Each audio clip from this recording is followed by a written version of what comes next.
శ్రీ మహాగణాధిపతి నమః. శ్రీ గురుభ్యో నమః.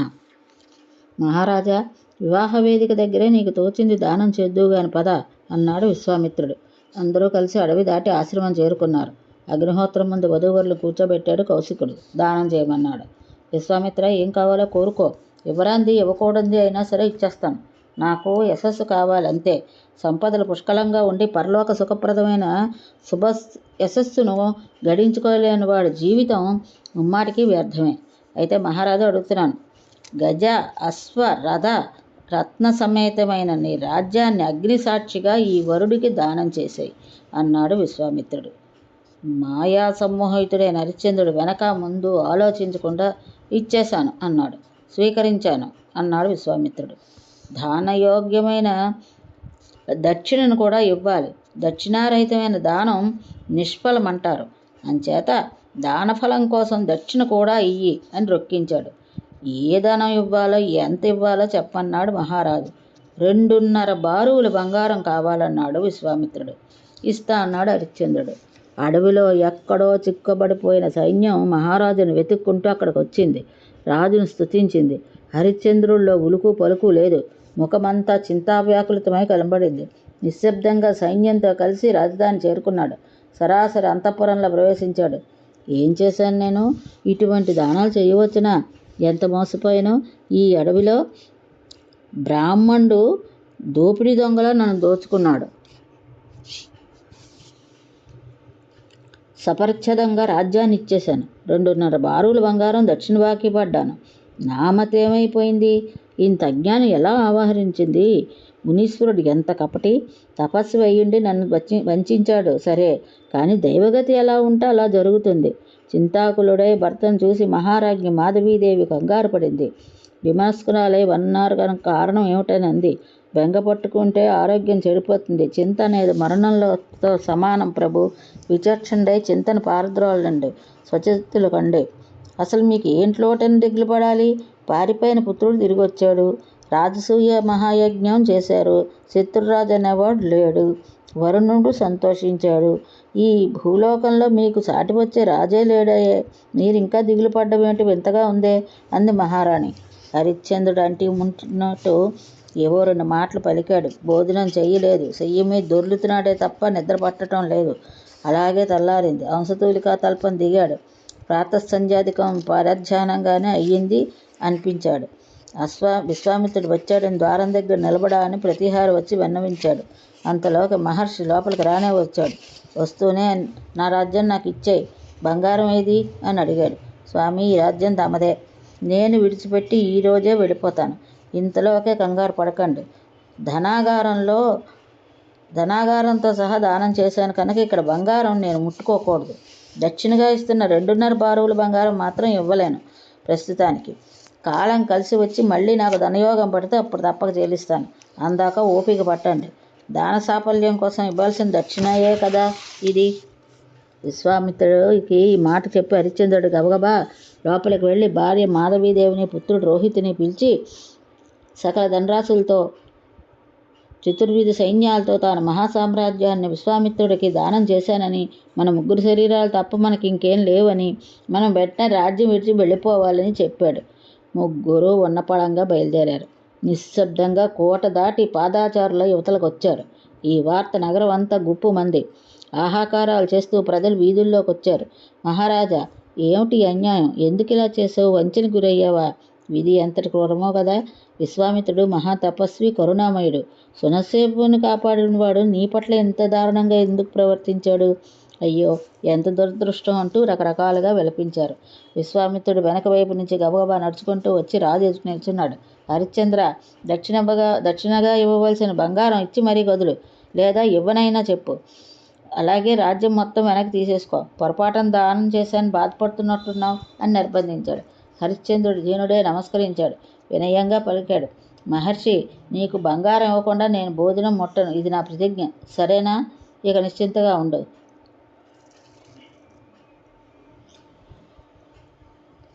సూర్యవంశంలో జన్మించిన వాణ్ణి, రాజసూయం చేసిన వాణ్ణి, క్షత్రియుణ్ణి, వాంఛితప్రదుడు అని ప్రజల్లో ప్రసిద్ధికెక్కిన వాణ్ణి. మాట తప్పుతానా? ఇది నాకు రుణం లాంటిది. తప్పకుండా చెల్లిస్తాను. కాకపోతే కొంచెం వ్యవధి కావాలి. ధనం సమకూడేదాకా వేచి ఉండమని అడుగుతున్నాను అంతే. రాజా, నీకు ఇప్పుడు ధనం ఎలా వస్తుంది? ఎక్కడి నుంచి వస్తుంది? రాజ్యము లేదు, కోసము లేదు, సైన్యము లేదు, ఎలా సంపాదిస్తావు? 2.5 బారుల బంగారం అంటే మాటలా? అసంభవం, అనవసరము, అసాధ్యము అయిన ఆశలు పెట్టుకోకు. లోభంతో నిర్ధరుణ్ణి పీడిస్తున్నాడు అన్న అప్పకైతే నాకు కట్టబెట్టకు. అంచేత ఇవ్వలేని ఒక మొక్క చెప్పేయి, ఆశ వదులుకొని వెళ్ళిపోతాను. నిన్ను పల్లెత్తి మాట అంటే ఒట్టు. భార్యాపుత్రులతో స్వేచ్ఛగా జీవిద్దు గాని. మహర్షి, ధైర్యంగా ఉండు. ఇస్తానన్నది ఇచ్చి తీరుతాను. నా శరీరం ఉంది, భార్యాపుత్రులు ఆరోగ్యంగా ఉన్నారు. మమ్మల్ని మేము అమ్మేసుకునైనా నీ రుణం తీర్చేస్తాను. అంతగా ఉపకారం చెయ్యాలని నీకుంటే ఏ వారణాసినైనా మమ్మల్ని కొనుక్కునేవాడిని ఎవరినైనా చూపించు. అతడికి దాస్యం చేస్తాం. ఆ సొమ్ముతో నీ బంగారం నువ్వు పొందుదు గాని, సంతృప్తి చెందువుగానని హరిశ్చంద్రుడు ఇలా పలుకుతూనే నడక సాగించాడు. భార్యాభర్తలు వెంట నడిచారు. కొన్ని రోజుల పాటు ప్రయాణం సాగింది. పార్వతీ సహితుడే పరమేశ్వరుడు కాపురం ఉండే వారణాసి చేరుకున్నారు. ఆ నగరాన్ని చూడగానే హరిశ్చంద్రుడి మనసు ఊరడిల్లింది, ఆహ్లాదపడింది. కృతార్థుడిని అయ్యానని అనుకున్నాడు. భాగీరథిలో స్నానం చేసి దేవతలకు తర్పణాలు ఇచ్చాడు. విశ్వనాథుడిని దర్శనం చేసుకున్నాడు. ఇది మానవుల కోసం, మానవులు నిర్మించింది కాదు, పరమేశ్వరుడి సొత్తు అనుకుంటూ నగర సౌందర్యాన్ని చూస్తూ పురప్రవేశం చేశాడు. విశ్వామిత్రుడు ఎదురుపడ్డాడు. దక్షిణ మాట ఏమిటన్నాడు. హరిశ్చంద్రుడు వినయంగా నమస్కరించాడు. ఇదిగో నేనున్నాను. ఇక్కడ నా కుమారుడు, నా భార్య. ఎవరిని కావాలంటే వాళ్ళని స్వీకరించు. దాస్యం చేయించుకో. సరిపోదనుకుంటే ముగ్గురిని తీసేసుకో. ఇంతకన్నా ఇప్పటికి నేను చేయగలిగింది ఏం లేదు, చెప్పగలిగింది లేదు అన్నాడు. హరిశ్చంద్ర, అప్పుడే నెల గడిచిపోయింది. అలనాడు నాకు ఇచ్చిన వాగ్దానాన్ని ఒకసారి గుర్తెచ్చుకో. నీకు శుభం కలగాలనే నా ఆకాంక్ష. మహర్షి, అప్పుడే నెల అయిందా? తెలియనే లేదు సుమా. పోనీలే, మరొక్క నెల ఒకపట్టు. సరే, మరొక్క నెల గడువు ఇస్తున్నాను. అప్పుడే వస్తాను. ఇవ్వకపోయావో శపిస్తాను అనేసి విశ్వామిత్రుడు వెళ్ళిపోయాడు. హరిశ్చంద్రుడు తీవ్రంగా ఆలోచించాడు. ఎలా ఈ అప్పు తీర్చడం? ఏ మార్గమో కనిపించడం లేదు. పోనీ ఆదుకుంటారంటే అంతటి సంపన్నులైన మిత్రులేరి? యాచనకు దిగుదామంటే ప్రతిగ్రహం పరమనీచం. అదీ కాక ధర్మశాస్త్రాలు క్షత్రియులు చెప్పిన 3 వృత్తుల్లోనూ అది లేదు. ప్రాణాలు వదిలేద్దామంటే అప్పు తీర్చలేదు కనుక బ్రాహ్మణ సొమ్ము తిన్నవాడిని అవుతాను. అది మరీ మహాపాపం. అధమాధమ జన్మ వస్తుంది. ఏ విషక్రిమిగానో పుడతాను, లేదా భూతమో ప్రేతమో అవుతాను. అంచేత ఎలాగో అప్పు చెల్లించి కానీ చావడానికి వీల్లేదు. నన్ను నేను అమ్మేసుకోవడం ఒకటే దారి. భార్యా విక్రయం. వ్యాకులితుడై తలదించుకుని ఏదో ఆలోచిస్తున్న భర్త దీనావస్థను గమనించింది మాధవీదేవి. కళ్ళల్లో నీళ్లు కమ్ముకున్నాయి. గొంతు బొంగిరిపోయింది. నాదా, దిగులు పడకో. మన ధర్మం మనం నెరవేరుద్దాం. మాట తప్పడం కన్నా మహాపాపం లేదు. దానికి మనం పాల్పడవద్దు. అంతకన్నా ప్రేతత్వం నయం. అంచేత సత్యవాక్య పరిపాలనమే మన కర్తవ్యం. ఎన్ని కష్టాలైనా రాని ధైర్యంగా ఎదుర్కొందాం, అనుభవిద్దాం. ఇంతకాలం చేసిన హోమాలు, చదివిన శాస్త్రాలు, ఇచ్చిన దానాలు ఒక్క అసత్యంతో తుడిచిపట్టుకుపోవడం నాకు ఇష్టం లేదు. ధర్మశాస్త్రాలు చెప్తున్నాయి, సత్యమే తరుణోపాయమని, అసత్యమే పతనోపాయమని. 100 యజ్ఞాలు చేసినా, రాజసూయమే నిర్వహించినా ఒక అనృతంతో స్వర్గం చేజారిపోతుందిట. మనం అలా పోగొట్టుకోవద్దు అని ఖచ్చితంగా తన అభిప్రాయం చెప్పింది. దేవి, నా మనసులో ఉన్న మాటే నువ్వు చెప్పావు. సంతోషం. సత్యానికే కట్టుబడి ఉందాం. అయితే రుణం తీర్చే ఉపాయం ఏమిటి? నేనున్నాను. వంశవృద్ధికరుడైన రోహితుడున్నాడు. నువ్వున్నావు. ఏం చేద్దాం? అది కూడా సలహా చెప్పు. ప్రభు, పురుషుడికి పుత్రుడి కోసమే కదా భార్య. అది నీకు సిద్ధించింది కనుక ఇక నన్ను నమ్మేయి. ఈ ధనంతో కౌశికుడి రుణం తీర్చు. హరిశ్చంద్రుడు నెత్తి మీద పిడిగి పడినట్టు అయ్యింది. తూలిపోయాడు. దుఃఖం ఆపుకోలేకపోయాడు. ప్రియా, ఎంత దారుణంగా మాట్లాడావు. నేను నిన్ను నమ్ముకోనా?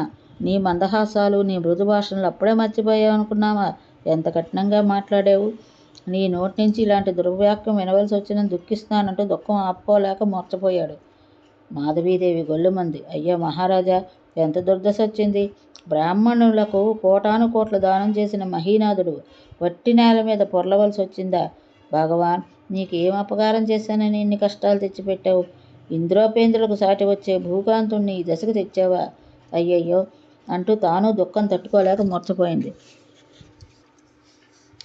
ఏం జరుగుతోందో, ఎందుకు జరుగుతోందో తెలియక రోహితుడు తల్లిదండ్రుల మీద పడి ఆకలితో కొట్టుకుంటున్న పసిబిడ్డలా రోధించాడు. అమ్మా, నాన్న అంటూ కుదిపి విలిపించాడు. అమ్మా, అన్నం పెట్టు, ఆకలేస్తోంది, నాలిక ఎండిపోతోంది అంటూ తలడిల్లాడు. అంతలోకి యమధర్మరాజు విశ్వామిత్రుడు వచ్చాడు. నీళ్లు చల్లి హరిశ్చంద్రుని మూర్ఛిల్లి లేర్చాడు.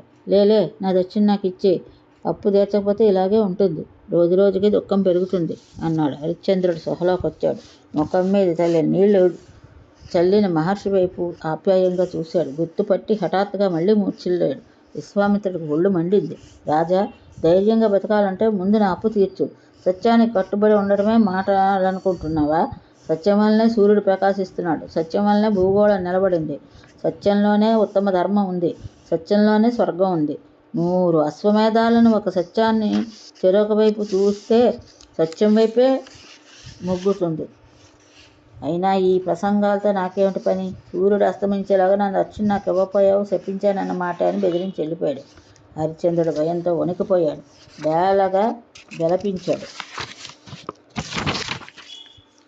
అంతలోకి వారణాసి నుండి ఓ పండితుడు ఒకడు బ్రాహ్మణ బృందంతో తన ఇంట్లోంచి వీధిలోకి వచ్చాడు. అతడిని చూసి మాధవీదేవి తన భర్తతో ఇలా ఉంది. నాదా, 3 వర్ణాల వారికి బ్రాహ్మణుడు తండ్రి వంటి వారు. తండ్రి ధనాన్ని కొడుకు నిస్సంకోచంగా తీసుకోవచ్చు. అందుచేత మనం వీరిని ప్రార్థిద్దాం. దేవి, నేను క్షత్రియుణ్ణి. ఒకరి దగ్గర చేయి చాపను, దానం పట్టను. అప్రతిగ్రహం నా నియమం. నీకు తెలుసు కదా, యాచన అనేది విప్రులకే కానీ మన క్షత్రియులకు కాదు. విప్రుడు సకల వర్ణాల వారికి గురువు, పూజనీయుడు. అంచేత గురువును అస్సలు యాచించకూడదు. అందున క్షత్రియులకు అది సుతారమో తగదు. యజన, అధ్యయన, దాన, శరణాగత రక్షణ, ప్రజాపాలనలు మాత్రమే క్షత్రియ ధర్మాలు. దేహి అనే దేనాలాపన మనలో నోట రాకూడదు. దదామి అనేదే మనం మాట కావాలి. అదే ఎప్పుడూ నా హృదయంలో వాడుతూ ఉంటుంది. ఎక్కడో ఒక్క చోట సంపాదించి కౌసుకు రుణం తీరుస్తాను. ప్రాణాలు పోయినా యాచనకు మాత్రం దిగను. నాదా, కాలం అనేది శక్తి స్వరూపం. సమస్థితిని, విషమస్థితిని కలిగి ఉంటుంది. అవమానాలు, సమ్మానాలు చేయిస్తూ ఉంటుంది. పురుషుణ్ణి మహాదాతలు చేసిన కాలమే యాచకుణ్ణి కూడా చేస్తుంది. మన జీవితం చూడరాదు, ఎంత క్షణంలో ఎంత తలకిందులైపోయిందో. ఒక విప్రుడి కారణంగా రాజ్యం పోయింది, సుఖాలు పోయాయి. దేవి, కత్తి పుచ్చుకొని నా నాలుగు నిలువులా చీరినా సరే అభిమానం చంపుకొని దేహి దేహి అని మాత్రం అన్నగా కన్నం. నేను క్షత్రియుణ్ణి. ఎవరిని ఏది యాచించను. భుజబలంతో సంపాదించి మరొకరికి ఇంత ఇస్తాను. విభు, యాచనకు నీ మనసు అంగీకరించకపోతే పోని మరొక పని చేయి. ఇంద్రాదేవతలు న్యాయంగా నన్ను నీకు సమర్పించారు. నేను ముమ్మాటికి నీ సొత్తును. నా రక్షణ, పోషణ, శాసనాభారాలు నీవే. అంచేత నన్ను నమ్మేసి ఆ డబ్బుతో రుణం తీర్చు. ఆ మాట వింటూనే హరిశ్చంద్రుడు కష్టం కష్టం అని విలపించాడు. అయినా ఈసారి మాధవీదేవి ధైర్యం కోల్పోలేదు, పట్టు వదలలేదు. నాదా, నా మాట విను, కాదనకు. అట్టే వ్యవధి లేదు. సూర్యాస్తమమే గడువు. విప్రాసాగ్నిలో దహించుకుపోయే నీచత్వం పొందకు. నన్ను అమ్ముతున్నది జోదం కోసం కాదు, మద్యం కోసం కాదు, రాజ్యం కోసం కాదు, భోగం కోసం కాదు. గురు రుణం తీర్చడానికి, సత్యవ్రతం సఫలం చేసుకోవడానికి. కాబట్టి కించపడవలసింది లేకపోగా ఇది గర్వించదగిన అంశం. దయచేసి నా మాట ఆలకించు. నన్ను ఎవరికైనా అమ్మాయి. ఇలా మాధవీదేవి పోరగా కడపటికి గతి లేక హరిశ్చంద్రుడు అంగీకరించాడు. సరే దేవి, నిన్ను నమ్మేస్తాను. కట్నాతి కట్టుని నాకు దిగులేమిటి? నీచాతి నీచులు కూడా చెయ్యని పనికి సిద్ధం అవుతున్నాను. నాకు సిగ్గేమిటి అంటూ రెక్కలు పట్టుకుని భార్యను చరచరా తీసుకువెళ్ళి వీధి మొదట్లో ఒక అరుగు మీద నిలబడ్డాడు. చేరబోయిన గంతుకుతో నలుగురికి వినిపించేటట్టుగా అరిచాడు. ఓ నాగరికులారా, అందరూ వినండి. ఈవిడ నా భార్య, ప్రాణాల కన్నా ప్రీతిపాత్రురాలు. మీలో ఎవరికైనా దాసి అవసరం అయితే చెప్పండి, ఈమెను అమ్మేస్తాను. త్వరపడండి. అత్యవసరంగా నాకు ధనం కావాలి. అట్టే వ్యవధి లేదు. ఆ మాటలకు పండితులు నిశ్చేష్టులయ్యారు. ఎవడరా నువ్వు? కట్టుకున్నదాన్ని అనుకుంటున్నావు అని అమ్ముకుంటున్నావు అని నిష్ఠూరంగా ప్రశ్నించారు. ఎవడినా ఆ మాట అడగాల? నేనొక నీచుణ్ణి, అమానవుణ్ణి, కాదంటే రాక్షసుణ్ణి, కఠినాత్ముణ్ణి. అందుకే ఈ పాపం చేస్తాను. మీకు కావాలంటే కొనుక్కోండి. హరిశ్చంద్రుడు ఇలా పలుకుతూనే ఉన్నాడు, ఏడుస్తూనే ఉన్నాడు. ఆ బ్రాహ్మణులో వృద్ధరూపంలో ఉన్న విశ్వామిత్రుడు తక్కిన వారిని తోసుకుంటూ ముందుకొచ్చాడు. అయితే నేనే కొంటాను. మా ఇంటి పనికి దాసి అవసరం. నా ఇల్లాలు సుకుమారి, చేసుకోలేకపోతోంది. నా దగ్గర పుష్కలంగా ధనం ఉంది, ఇస్తాను. ఎంత కమ్ముతావో చెప్పు. హరిశ్చంద్రుడు హృదయం మొక్కలైంది. దుఃఖం పొంగిపొర్లింది. కూలబడి మోకాళ్లతో తల కూరుకుని నెత్తి కొట్టుకుంటూ కుమిలిపోయాడు. బదులు పలకలేడు, ధర చెప్పలేకపోయాడు. అబ్బాయి, సంశయించుకో. నీ భార్య వయోరూపశీలాలకు మా ఇంట్లో చేయబోయే దాకరీకి అనురూపంగా బాగా ఆలోచించుకుని కావలసినంత విత్తం అడుగు. బేరం ఆడకుండా ఇచ్చేస్తాను. తీసుకో. స్త్రీలు పురుషులకి ధనమని ధర్మశాస్త్రాల్లో ఉంది. ఇందులో శంకించవలసిందేం లేదు. 32 లక్షణాలు కలిగి సమర్థురాలే శీలగుణులైన స్త్రీకి ధర 1 కోటి సువర్ణ టంకాలు. అదే పురుషుడు 10 కోట్లు. వృద్ధ బ్రాహ్మణ రూపంలో ఉన్న కౌశికుడు ఇలా ఏదేదో మాట్లాడుతూనే ఉన్నాడు. హరిశ్చంద్రుడు బదులు పలకలేక, ధర చెప్పలేక కుమిలిపోతున్నాడు. బ్రాహ్మణుడే సాహసించి అతడి ముందు పలకలం పరిచాడు. 1 కోటి బంగారు నాణాలు రాసిపోశాడు. మాధవీదేవి కొప్పు పట్టుకుని ఈడ్చుకుపోయాడు. బ్రాహ్మణోత్తమ, ఒక్కసారి విడిచిపెట్టు. కన్నబిడ్డని కళ్ళారా చూసుకొస్తాను. మళ్ళీ ఎన్నాళ్ళకు చూస్తానో, చూడగలనో లేదో. నాయనా చూడు, దాసినై వెళ్ళిపోతున్నాను. వద్దు వద్దు, నన్ను తాక్కో. నేను దాసిని, అస్పృశ్యను. రోహితుడు అమ్మా అంటూ వెంటబడ్డాడు. పడుతూ లేస్తూనే కూడా వస్తున్నాడు. వృద్ధుడు అసురుతున్నా ఆగటం లేదు. అమ్మ చెంగు అందితే చెంగు, చీర అందితే అంచు పట్టుకుంటున్నాడు. వెళ్ళిపో అని తల్లి వారిస్తున్నా వినిపించుకోవటం లేదు. బ్రాహ్మణుడు ఒక్కటి చేర్చి వెనక్కి నెట్టేశాడు. అప్పుడు మాధవీదేవి దుఃఖం నిలుపుకుంటూ, విప్రవయ్య, కాస్త దయ చూపించు. వీటిని కూడా కొనేసుకో. వీడు లేకుండా నన్ను కొనుక్కున్నా మీ ఇంట్లో మనస్ఫూర్తిగా పనిచేయలేను. ఈ పాటి అనుగ్రహించని అభ్యర్థించింది. విశ్వామిత్రుడు అంటే వృద్ధ బ్రాహ్మణ రూపంలో ఉన్నవాడు అంగీకరించాడు. స్త్రీ పురుషులకు ధరను ధర్మశాస్త్రాలను ఏనాడో నిర్ణయించాయి. కొందరు 100, కొందరు 1000, కొందరు 1,00,000, కొందరు 1 కోటి సువర్ణ టంకాలు నిశ్చయించారు. ఇది స్త్రీల ధర. అదే పురుషుదైతే 10 కోట్లు. కనుక నీ నిమిత్తం కడపటి అంక 1 కోటి సువర్ణ టంకాలు అక్కడ పోశాను. వీడు మగవాడు కనుక 10 కోట్ల సువర్ణ టంకాలు నిష్కాలు పోస్తున్నాను అంటూ హరిశ్చంద్రుడి ముందు మరో వలకలం పరిచి బంగారు నాణాలు పోశాడు. తల్లిని బిడ్డను కలిపి కట్టి ఇక పదండి అన్నాడు. మాధవీదేవి హరిశ్చంద్రుడు ప్రదక్షిణం చేసింది. మోకాళ్ళకు నేల ఆంచి ఎదురుగా కూర్చుంది. నమస్కరించి కళ్ళు మూసుకుంది. నేను చేసిన దానాలు, ధర్మాలు, హోమాలు, బ్రాహ్మణ సంతర్పణలు ఏమైనా ఉంటే ఆ పుణ్యం వల్ల నాకు మరుసటి జన్మలో హరిశ్చంద్రుడే భర్త అగుగాక అని సాష్టాంగపడింది. పాదాలకు నమస్కరిస్తున్న తన ప్రాణప్రియుని చూసి హరిశ్చంద్రుడు హాహాకారాలు చేశాడు. నన్ను విడిచిపెట్టి వెళ్ళిపోతావా? నేడైనా చెట్టును విడిచి వెళ్ళదే ఎలా వెళ్ళిపోతున్నావు దేవి అని బావురమన్నాడు. కొడుకుని దగ్గరికి తీసుకున్నాడు. నాయనా, నువ్వు వెళ్ళిపోతున్నావా? ఇక నేనేమైపోతాను? బ్రాహ్మణోత్తమ, రాజ్యాన్ని, కౌశికుణ్ణి దారిపోసినప్పుడు కానీ, అడవుల్లో అగచాట్లు పడినప్పుడు కానీ బాధ అనిపించలేదు. కానీ ఇప్పుడు ఇదిగో ఇలా పుత్రుని వదులుకుంటూ ఉంటే ఈ దుఃఖం భరించలేకపోతున్నాను. లోకంలో భర్తలందరూ భార్యలను సంతోషపెడతారు, బంగారు ఆభరణాలు అలంకరిస్తారు. మరి నేను నిన్ను దుఃఖంలో ముంచేశాను. సువర్ణ టంకాల కోసమే అమ్మేశాను. మహారాజ్ఞిగా రాజభోగాలు అనుభవించరాల్సిన దానివి దాసించేశాను. ఎంతటి శిలాహృదయం నాది! నాకన్నా దురదృష్టవంతులు ఈ సృష్టిలో ఇంకెవరైనా ఉంటారా? పురాణగాథల్లోనైనా కనిపిస్తారా? సూర్యవంశంలో పుట్టిన మహారాజును భర్తగా పొంది కట్టకడపడికి ఇలా దాసి అయ్యావు దేవి. విధి విలాసం ఎంత ఘోరమో, ఎంత క్రూరమో చూడు. హరిశ్చంద్రుడు విలపిస్తూనే ఉన్నాడు. వృద్ధ బ్రాహ్మడు మరింక వినిపించుకోకుండా కంచి తీసి మాధవి రోహితులను చెల్లుమని కొట్టాడు. కదలండి ఇంకా అని గదిమాడాడు. ఆ దెబ్బ హరిశ్చంద్రుడు హృదయానికి తగిలింది. తన అసక్తికి కుంగిపోయాడు. ముఖం తిప్పేసుకుని కూలబడి కుమిలి ఏడ్చాడు. ఇంతకుముందు వాయు, సూర్య, చంద్రులు కూడా కన్నెత్తి చూడని మహారాజ్ఞిని వేళ దారిని పోయే జనమంతా కన్నార్పకుండా చూస్తున్నారు. దాసీది దాసీది అంటున్నారు.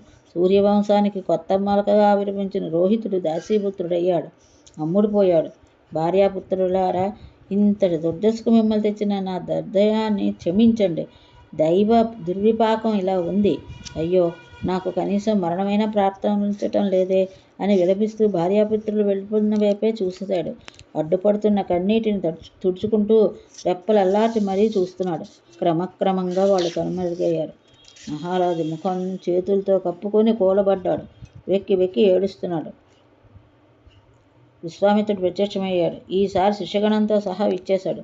దక్షిణ దక్షిణ అన్నాడు. హరిశ్చంద్రుడు తన ముందున్న బంగారు రాశిని స్వీకరించమన్నాడు. దీన్ని ఎలా సంపాదించావో ముందు చెప్పు అని నిలదీశాడు కౌశికుడు.